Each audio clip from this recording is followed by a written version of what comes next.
Discussion of ascent formula.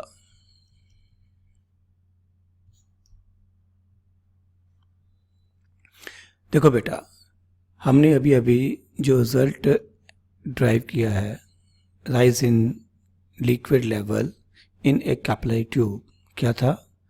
H is equal to 2 sigma cos theta by R row G, way R represent radius of capillary tube, यही था। Sigma surface tension, theta angle of contact, rho density of the liquid, ji acceleration due to gravity. मान लीजिए अब किसी liquid और दी हुई capillary tube के लिए H की वैल्यू आती है 5 सेंटीमीटर, यानी कि मेरे पास एक ट्यूब है जिसको किसी लिक्विड में इस ढंग से डिप किया गया है, तो ये फार्मूला कहता है कि लिक्विड का लेवल 5 सेंटीमीटर तक राइज करना चाहिए। बट अगर मेरे पास वो ट्यूब ही 5 सेंटीमीटर की जगह 4 सेंटीमीटर की है, यानी कि ट्यूब की हाइट या ट्यूब की लेंथ सफिशिएंट नहीं है, तो क्या होगा? Most of you will say liquid will overflow. ठीक है, आप कहोगे कि लिक्विड को 5 सेंटीमीटर तक राइज करना था, बट 5 सेंटीमीटर तक तो ट्यूब ही नहीं है, इसका मतलब लिक्विड दूसरी तरफ से बाहर आना शुरू हो जाएगा। अगर ऐसा हो जाए तो बच्चों यकीन मानो मज़ा आ जाए, क्योंकि फिर तो हमारी एक परपेचुअल मशीन बन जाएगी, बिना कोई एनर्जी दिए आउटपुट लेने वाली मशीन बन जाएगी। कैसे? जस्ट एक एग्जांपल लेते हैं। आपने इस ट्यूब को लिक्विड में डुबोया और लिक्विड इधर से बाहर आना शुरू हो गया, तो एक ऐसा फाउंटेन बन गया जिसको हम कोई इलेक्ट्रिसिटी, कोई एनर्जी नहीं दे रहे, सारी उम्र ये फाउंटेन चलता रहेगा, है ना। लिक्विड अपने आप ही लगातार ग्रेविटेशन फोर्स के अगेंस्ट इस हाइट तक लगातार राइज करता रहेगा। इससे बढ़िया और समझना हो तो आप ये सोचो कि अब मान लो आपने ये ऊपर से नीचे गिरते हुए पानी के साथ यहाँ पर एक टरबाइन लगा दी। टरबाइन के ब्लेड घूम रहे हैं और जिससे इलेक्ट्रिसिटी पैदा हो रही है।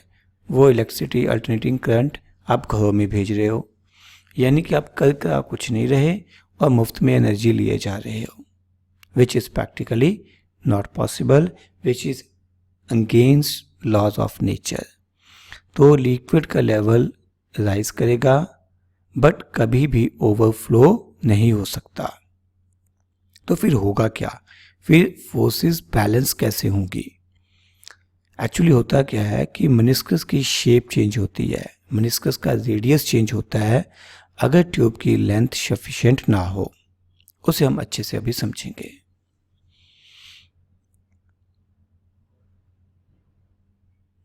ये मैंने एक कैपिलरी ट्यूब ली, उसमें अगर ट्यूब की लेंथ सफिशिएंट नहीं है तो लिक्विड का लेवल ट्यूब के टॉप तक तो आएगा ही आएगा, और यहाँ पर आके उसका रेडियस चेंज होना शुरू हो जाएगा। समझते हैं कैसे? ये किसका रेडियस है? Capital R, radius of the capillary tube. ये जो मेनिस्कस है इसका रेडियस कैपिलरी ट्यूब के रेडियस के बराबर होना जरूरी नहीं है।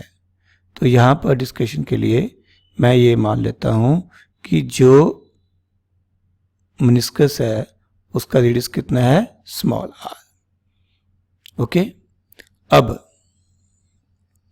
हम लोग यहाँ पर एक टेंजेंट ड्रॉ कर सकते हैं लिक्विड सरफेस के ऊपर, और ये टेंजेंट सॉलिड सरफेस के साथ जो एंगल बनाता है वो क्या है? Angle of contact. ये एंगल कितना होगा? 90 माइनस थीटा। तो इसका मतलब ये जो एंगल है ये कितना होगा? थीटा। क्लियर? हमने अभी अभी किया भी था। तो अब इस ट्रायंगल से आप रिलेशन ड्राइव कर सकते हो। क्या कर सकते हो? Capital R upon small R is equal to cos theta, यानी कि capital R by cos theta is equal to small R, where small R represent radius of meniscus. Clear? इस इक्वेशन को हम ध्यान में रखेंगे। लेट अस से this is equation number 2। इसे मान लेते हैं इक्वेशन नंबर 1, जो हम पहले से ही डिस्कस कर चुके हैं, 2 बार ड्राइव भी कर चुके हैं। अब इन दोनों में अगर देखूं तो ये r बाय कॉस थीटा यहां पड़ा है। r बाय कॉस थीटा की वैल्यू सब्स्टिट्यूट की जा सकती है। तो using equation number 1 and equation number 2, h किसके इक्वल आ जाएगा? 2 sigma cos theta by r। तो बेसिकली यहां से रेसिप्रोकल ले लेंगे, ये बन जाएगा small r rho into G. मैं इस स्मॉल r को लेफ्ट साइड में शिफ्ट कर देता हूं। h into R is equal to क्या बचा इधर? 2 sigma by rho into G. Sigma surface tension, it depends upon nature of liquid, impurities added in it and temperature, but under given conditions it will remain constant.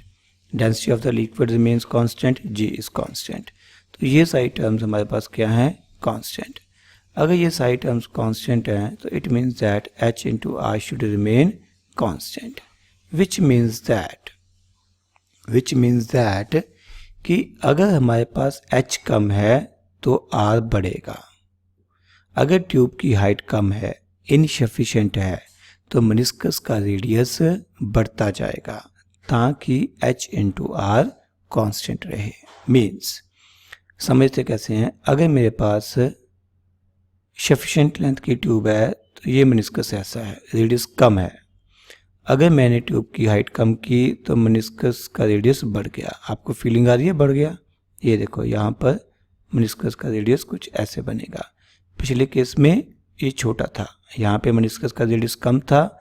अगर मैंने tube को कम height का use किया, H को कम कर दिया, तो यहाँ पर मेनिस्कस की शेप चेंज हो जाएगी ताकि एच इंटू आर कॉन्स्टेंट रह सके।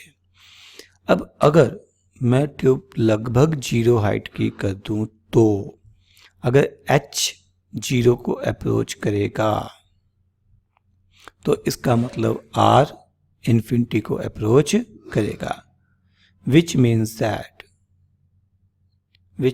that जो मेनिस्कस की शेप है वो ऑलमोस्ट फ्लैट हो जाएगी। फ्लैट होने का मतलब रेडियस इन्फिनिटी, किसी भी फ्लैट सरफेस का रेडियस इनफाइनाइट होता है।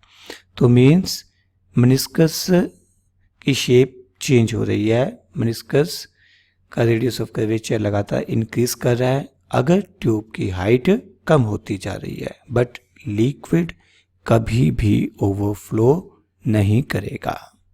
Okay, keep in mind.